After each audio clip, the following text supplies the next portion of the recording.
To have Tony Thomas here with us today, CEO of Windstream. Tony, welcome. Oh, thank you, Lewis. It's good to be here. Well, congratulations on becoming a most loved workplace and making it to the top 100 list in Newsweek. Yeah, it's quite the honor. It's one we're excited to have and share with our employees. Outstanding. I know the mission really says a lot. Connect people and empower business. It's never been more important for you, especially during the time for this, especially during the pandemic. Tell me more about that mission and vision, how it connects to really being loved by employees. Yeah, the core of the mission and vision, this connecting people and also enabling in a world of infinite possibilities. And frankly, businesses need to connect. People need to be able to connect to not only work, but school, entertainment options. And just that ability to be a company with a purpose-driven culture where folks understand when they come into work that what they do really does matter in people's lives. It matters in businesses where we provide critical infrastructure. We support children's hospitals. There could be nothing more important than that, probably, in terms of connectivity. And I think that energizes people. They see the purpose of what we do, and they rally to that for the sake of our customers in Windstream. That's extraordinary. I mean, the fact that you have that mission vision is pervasive throughout the company. Tell me, how does it sort of manifest for you and your leadership itself? How do you get that kind of thinking and knowing being out to the enterprise? You had this major upgrade to your network, over $5 billion in investments over 5 years, moving to cutting edge cloud-based enterprises. It's an exciting time. How does that kind of connect for you and get that feeling out there? Well, I think it connects. One, employees want to see actions aligned to words. So we can have the best mission, the best vision, the best, what we believe are the right qualities, values inside the company. But do we act on it? Do we reflect it in the way we treat each other, just day to day, in countless and hundreds and thousands of interactions, but also in terms of, do we stand behind it in terms of the investments we make in terms of connectivity to people, in resources inside the company, and the way we go about, getting things done. You say connectivity to people, your investments, and also what you do right by the community. What I'm really amazed at here is how much you put in these investments, right? That's not a small number, $5 billion. And so what does it look like for you in terms of these cutting edge technologies? What do they look like? And I'm sure people are excited to get behind them. Yeah, for residential broadband customers, what we bring is world-class connectivity over fiber. Fiber is just an amazing technology, providing basically multiple gigabits of speed into a home. So basically something that was like unimaginable just a few years ago, now customers are connected in a way that frankly enables technology like this to work seamlessly from really anywhere in the world. It's just remarkable. That's what that investment really enables for our residential customers, but we also have business customers. And they use a technology that enables them to connect across multiple locations and see all the applications going over their network, how they can run their businesses better. Ultimately, those are the types of solutions. We call that solution SD-WAN. It's software-defined wide area networking. We're the nation's leader in that technology. And it just anchors businesses' connectivity. And anymore, so much the connectivity is important in a business because you have to go back and forth from the cloud. Because so many of the great applications, probably like one we're using today, it's not on a piece of hardware in Lewis's office. It's someplace in the cloud. And it's rapid what you're talking about too. It happens quickly. Working happens quickly, and not only in the technology itself, also in the collaboration that ensues at Windstream. How do you make that happen in your team? What's happening with terms of the complexity, the agility, the rapidity? How does that happen for you? We have embraced the small teams mindset. We believe in agile as a way of doing work. Small teams, organized, 10 or less people solving a problem. The agile approach for us has allowed kind of innovation, creativity, also kind of, independence. The CEO is not getting involved in making decisions that go into the next product release. Occasionally I'll weigh in on the big product portfolio and where we want to go in the future. When it comes to just cranking out new capabilities and features, those are small teams that are executing that. And then we bring it all together in terms of a team of teams philosophy, where we have a kind of loosely coupled but tightly aligned teams back to that mission and vision. They know what they're going after, and we empower them. We decentralize the decision making and put it in their hands. And they're the ones who ensure that this is what our customers want, and they get that feedback and react to it.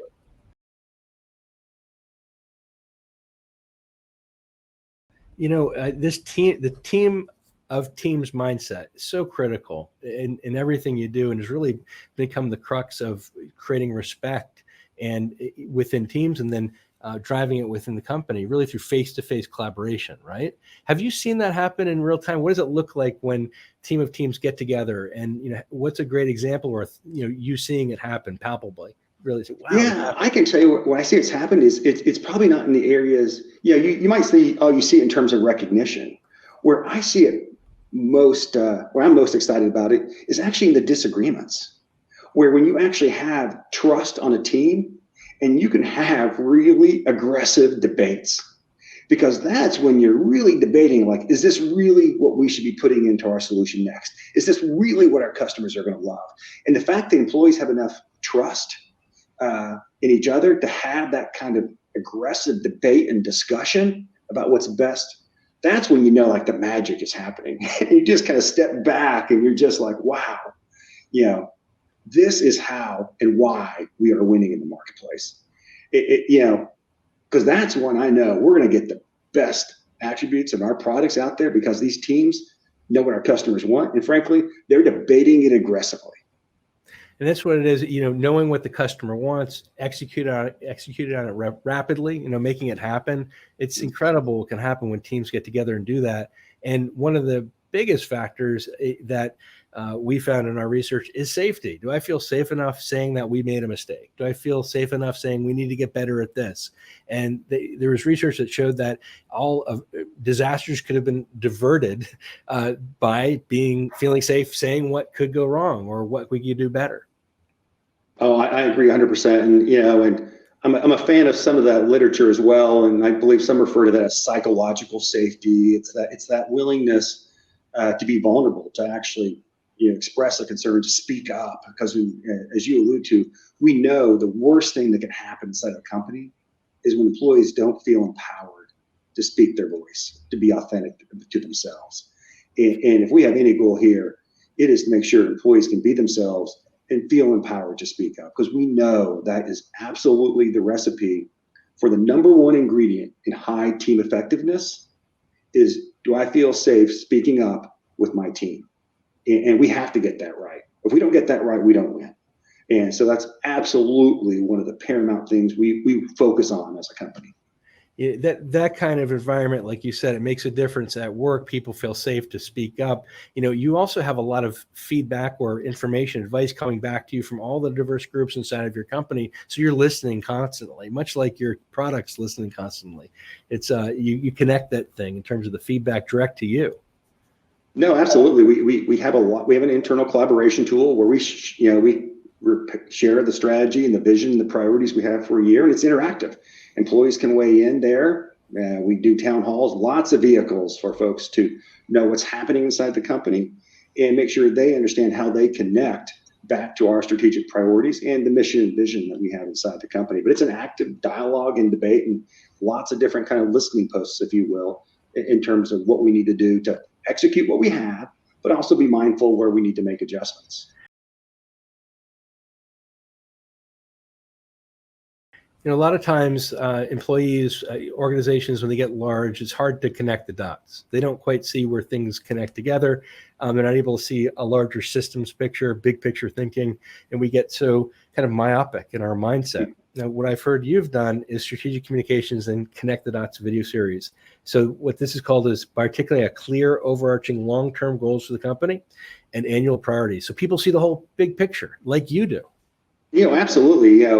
It does me no good to be the only person who understands the overall picture. We're trying to push that into all 11,000 employees so they can understand how what they do connects back to those strategic priorities. And we literally, through this video series, we go out and we talk to the product leaders, we talk to the folks on the front line, get their questions, and have our product or IT leaders, answer those. So everyone understands the priorities and frankly, what they can do to advance those, because really that's what we got to do. We got to make sure that people see the actions they're taking today. Oh yeah, that's translating to one of our goals in this new year. It's incredible. Like, you could definitely tell what drives Tony, people, driving this team of teams and, connecting dots and enabling your entire enterprise. You love that. You love when people feel safe to innovate, to think out of the box, to get it done. That's an awesome trait and behavior competency as a CEO.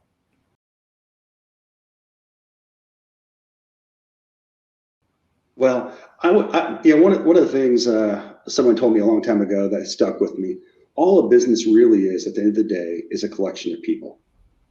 And your competitive differentiation comes from a highly engaged team. And that's why we win in the marketplace today. And that's ultimately what you have to be focused on if you want to be successful.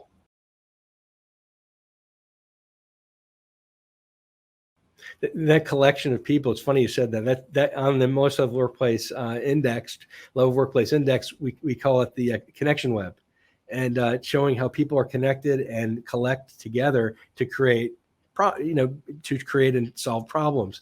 And the connection and collection of people is what creates that sort of bond of trust and getting it done. That's exactly what you're talking about right now. And it is indeed. Spot on stuff. Well, this is good. The last question I always have for CEOs, especially with tech companies, which I love, is, what's next? What should people be looking out for? What should they be excited about with your company? What should we tell the ethosphere of the world about Windstream and what's next? I tell you what we're really excited about is the ability of data to really help drive better customer experiences and to help our customers have better experiences themselves. So we're able to take big data and turn it into what we call big insights. So we can actually tell a business, hey, this is a suboptimal setup you have here in your network, and here's the change you should make, because we know that results in less issues, because we have terabits upon terabits of data that we put through machine learning algorithms that tells us the best configuration is this. And then we boil that down. We do the same thing for residential customers. We tell them, hey, the best opportunity for you to have a better Wi-Fi, in-home Wi-Fi experience is to move that Wi-Fi device, 20 feet over. So just turning it into ultimately something very practical that drives better customer experiences. But really the ability of big data, turned into big insights through machine learning that's real. That is happening. It's exciting. And it's one of the areas we're investing tens of millions of dollars to derive differentiation. With big data and terabytes of information, they say we have, enormous amounts of terabytes of information in ourselves, in our own minds, right? And how do we transfer those terabytes to others while sort of maintaining, our own vision and business purpose? And you're doing that. You're investing in big data and enabling what can happen in the future with products. And we don't want to get too close to singularity theory. However, you are investing in doing that. Singularity is both a learning concept and a technology concept. And we have to invest, all of us, you as CEO of one of the major telecommunications and technology companies in the world, and all the others in that whole concept of big data and improving emerging technologies. No, absolutely. One of the interesting data points is I like the math. So occasionally, a lot of machine learning is math, but when you look at the math of what drives a highly engaged workforce, the number one determinant, and we do what's called inferential, inference correlation. So it's basically we take other data points and infer what we know employees drive high engagement. Am I proud of the products and services we sell? Is the number one, it's interesting, is the number one determinant of employee engagement. The second one is mission and vision, for us based off, Windstream. The third is, hey, can I bring my authentic self to work? Does my company, is it diverse and inclusive in its mindset? For our employees, those are the top three, which I think is just fascinating at the role that, people want to be proud of the work they do. They want to know that's done for a purpose. And at Windstream, we can fulfill that for employees. And it's a complete collective effort. But when I look at kind of the singularity, how you bring it all back together, we talk about big data and product, it does matter, because we know employees want to be able to say, hey, this is what my company does, and I'm proud of that. And that ability to convey that and make that emotional connection that, hey, I work here and I love it. It's just, frankly, the incalculable benefit you get from that is just amazing. Emotional connectedness. That's exactly what it's about, is how do you create that bond between individuals and bond to product and consumers, and you're completing the system circle, and it creates incredible behavior over time for your company. I love that. Proud of Product Services, mission, vision, and bringing your authentic self to work. Tony, it was great talking with you. We're gonna just wonderful seeing and hearing that you are leading in this way. Not everybody leads in this way, right? You are in it, you are being it, and you really live most loved workplace. You are most loved workplace, Tony. And the word there is we are. CEOs get a lot of credit. That's often, frankly, too much credit and too much blame. But hey, there's things we need to do as CEOs. But when we succeed, it's because we have 11,000 folks rallying to that mission and vision that we've all worked together on. I like that. 11,000 folks. You have to weigh the calculus of the equation, right? When you put it on one, the pros and the cons go. Oh, exactly. When you get 11,000 highly engaged, aligned people, wow, watch out. And then life is good. Tony, you're great. Thank you so much for joining us today. No, Louis, I appreciate the time. Thank you.